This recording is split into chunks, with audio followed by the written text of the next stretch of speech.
Halo sahabat tech.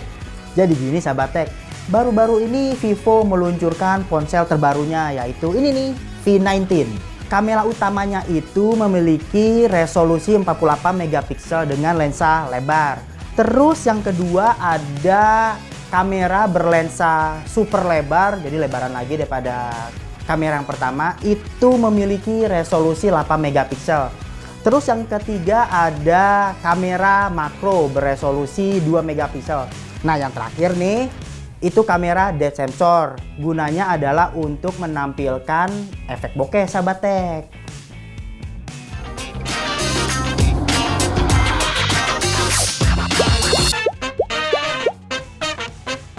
Kamera utama beresolusi 48 megapiksel bertujuan untuk menghasilkan foto paling detail jika dibandingkan dengan kamera belakang lain pada V19 sahabat tech. Seperti kebanyakan ponsel lain, secara default kamera ini memiliki teknologi pixel binning. Artinya menggabungkan beberapa piksel menjadi satu. Dalam kasus V19, kamera utamanya menggabungkan 4 piksel menjadi satu sehingga menghasilkan foto beresolusi 12 megapiksel. Memang tidak ada perbedaan yang berarti antara 12 megapiksel dan 48 megapiksel ketika saya memotretnya pada siang hari. Namun hasilnya akan terlihat jika saya melakukan zoom maksimal pada hasil foto 12 megapiksel dan 48 megapiksel. Yang mana hasil foto 48 megapiksel akan memberikan detail lebih tinggi jika dibandingkan dengan 12 megapiksel. Seperti yang telah saya katakan sebelumnya nih sahabat tech. Kalau salah satu dari keempat kamera di belakang ini nih, V19 ini kan dilengkapi sama kamera lensa super lebar beresolusi 8 megapiksel. Terus kelebarannya itu setara sama focal length 13 mm sahabat tech. Saya cukup suka dengan hasil kamera lensa super lebar milik V19 karena menghasilkan warna alami meski tidak seperti kamera utamanya yang beresolusi 48 megapiksel. Distorsi lensa super lebarnya tidak terlalu menampilkan gangguan yang terlalu banyak sahabat tech. Jika lensa lebar adalah untuk memotret objek yang luas, maka kamu juga dapat melakukan zoom untuk memperdekat subjek tanpa harus menghampirinya. Kualitas hasil zoom 2 kali yang diberikan V19 tidak terjadi penurunan detail. Meski zoom ini adalah tipe zoom digital sahabat tech, kita masih membicarakan seputar zoom sahabat tech. Jadi gini, itu zoom maksimal yang dapat dilakukan oleh kamera ini nih, V19, bisa melakukan zoom hingga 10 kali. Ya tentu aja 10 kali itu ya zoom digital juga ya sahabat tech. Tapi meskipun zoom digital berkat kecerdasan buatan atau AI, hasilnya itu cukup membuat saya senang sih sahabat tech. Karena hasilnya tetap menampilkan detail tekstur yang baik meski tidak terlalu istimewa. Selain itu, saya juga tidak melihat adanya gangguan color fringing atau pergeseran warna pada pinggiran subjek. Nah, tadi kan saya udah menyinggung soal kecerdasan buatan atau AI di V19 ini nih. Terus, gunanya AI pada V19 ini bukan cuman untuk mempertajam saat kita melakukan zoom sahabat tech. Jadi AI ini berguna untuk mendeteksi objek yang saya foto. Misalnya, kalau saya memotret pemandangan, dia akan muncul landscape, atau saya moto laut, ada di sini ada ikon laut atau awan atau langit ya segala macam kayak gitu sahabat tech. Saat saya mengujinya, AI pendeteksi objek pada Vivo V19 sangat tanggap dalam berbagai kesempatan sahabat tech. Mulai dari gedung, kendaraan, laut, pantai, langit, dan sebagainya. Perbedaan antara menggunakan AI dengan yang tidak adalah ketika memotret menggunakan teknologi AI, warna objek yang terdeteksi menjadi lebih alami sahabat tech. Terus kita menguji seputar autofocusnya sahabat tech. Saya pernah mengujinya nih kemarin waktu saya ke Ancol. Itu kalau siang hari bagus sahabat tech, cepat tanggap. Contoh misalnya saya lagi ke kejauhan tuh saya langsung ke subjek yang dekat, dia langsung dapat fokus yang baik. Terus kalau malam hari juga bagus sahabat tech, meskipun tidak secepat pada siang hari, tapi bisa dibilang performa fokus pada malam hari untuk V19 ini terbilang apa ya? Ya mumpuni lah. Dalam hal auto exposure, saya tidak memiliki keluhan apapun sahabat tech. Karena warna langit pada subjek di bawahnya masing-masing memiliki porsi sendiri tanpa saling mengganggu. Maksudnya adalah tidak ada gangguan overexposure maupun underexposure. Ketika saya menjajal memotret membelakangi cahaya serta mematikan fungsi HDR, hasil yang ditunjukkan oleh V19 adalah subjek pohon dengan dedaunan yang menjadi warna gelap. Tetapi warna langit tetap pada warna aslinya. Intinya, warna subjek di bawah kalah dengan sinar terang di langit. Saat saya menguji memotret subjek yang membelakangi cahaya, semua masalah yang ada ketika saya tidak menggunakan fitur HDR itu semuanya sirna sahabat tech. Baik pepohonan di bawah langit atau di atas memiliki tingkat exposure yang tertata rapi tanpa harus saling mendominasi satu sama lain. Tetapi sayangnya beberapa detail menjadi menurun. Ini dapat terlihat pada tekstur daun di pepohonan. Oh iya sahabat tech, tadi kan saya sempat menjelaskan kalau V19 ini memiliki kamera depth sensor. Itu tuh berguna untuk memberi latar belakang yang blur gitu deh, kayak mirrorless atau DSLR gitu. Pada tingkat aperture terbesar atau 0,95, hasil bokehnya terlihat bagus dan pemisahan yang cukup mulus. Tetapi saya melihat ada sedikit pencampuran antara subjek dan latar belakang di punggung sebelah kanan patung. Hasil bokeh terlihat natural ketika saya menaikkan tingkat aperture menjadi 5,6. Di sini hasil foto tampak mulus dengan subjek dan latar belakang yang tidak saling menyatu. Seolah-olah ada ruang antara subjek dan latar belakang. Detail pada patung pun terlihat tajam sahabat tech. Lensa makro memungkinkan memotret subjek dari jarak dekat tetapi tetap fokus. Hal ini memungkinkan subjek kecil terlihat menjadi besar. Hasilnya cukup bagus nih sahabat tech. Meski fokus perlu beberapa saat untuk menemukan target.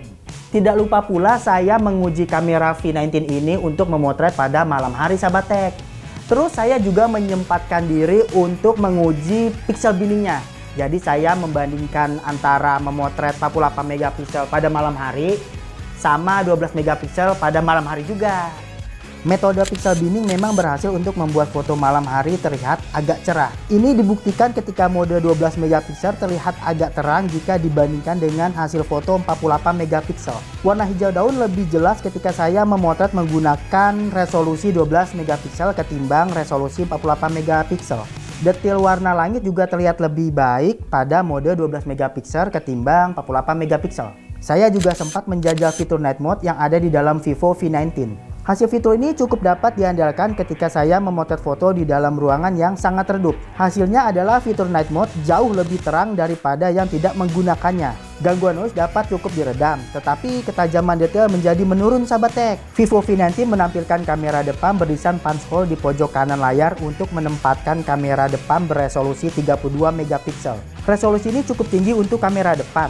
Selain itu, kamera depan Vivo V19 didukung oleh Super Night Selfie untuk hasil yang cukup cerah walau dalam kondisi minim cahaya sahabat tech. Saat saya melakukan selfie dalam keadaan gelap, hasilnya sangat bagus. Selain itu, wajah saya juga terlihat tetap cerah meski wajah saya membelakangi cahaya sahabat tech. Kamera depan V19 juga dilengkapi dengan lampu flash sahabat tech. Lampu ini berasal dari penerangan layar ponsel untuk membuat hasil selfie yang lebih terang. Tetapi saya lebih memilih untuk tidak menggunakan lampu flash karena menurut saya foto yang tidak menggunakan lampu flash itu terlihat lebih alami. Selain itu, kamera depan Vivo V19 juga dilengkapi dengan mode beauty. Fitur ini dapat menjadikan wajah kamu menjadi lebih menarik perhatian. Dalam mode ini, kamu dapat mengatur warna wajah lewat pengaturan buffing, skin tone, dan whitening. Selain itu, kamu juga dapat mengubah bentuk wajah dengan mengakses pilihan thin face, face reshaping, jaw, enlarging, dan sebagainya. Hal yang tidak kalah menariknya adalah kamu dapat melakukan selfie layaknya seorang model. Terdapat aneka macam contoh gaya dengan hanya memilih mode postur. Pilihlah salah satu gaya yang diinginkan. Kemudian di layar terdapat garis putus-putus yang memudahkan kamu mengikuti gaya pemotretan yang kece sahabat tech. Mode postur juga tersedia saat menggunakan kamera belakang. Meski demikian, kamu juga dapat mematikan mode beauty jika menginginkan hasil yang natural tanpa efek apapun sahabat tech. Nah, sekarang saatnya saya mencoba performa videonya sahabat tech. Saya menyukai cara bagaimana auto exposure pada Vivo V19 menangani porsi kecerahan masing-masing area. Selain itu, performa white balance yang diadopsinya cukup baik karena warna putih dan biru pada tembok tidak menyimpang sahabat tech. Performa stabilisasinya juga cukup andal ketika dibawa berjalan. Buat kamu yang ingin merekam video agar lebih terlihat dramatis, maka disarankan untuk mengaktifkan mode slow motion sahabat tech. Terdapat dua opsi untuk mode ini, yaitu 120 fps dan 240 fps. Performa kedua fps tersebut cukup mulus tanpa gangguan penurunan frame rate. Tetapi saya merasa autofocus pada mode ini kurang cepat tanggap. Tidak ketinggalan pula fitur timelapse agar dapat mempercepat adegan yang telah direkam. Terdapat beberapa kecepatan merekam, mulai dari 15 kali hingga 960 kali. Asiknya, pada masing-masing angka kecepatan, V19 menampilkan keterangan penggunaan yang tepat, seperti fast traffic, moving crowd, sunrise or sunset, dan sebagainya sahabat. Sama seperti saat merekam video reguler, hasil timelapse menampilkan warna cerah dengan penempatan exposure yang sesuai serta detail yang bagus.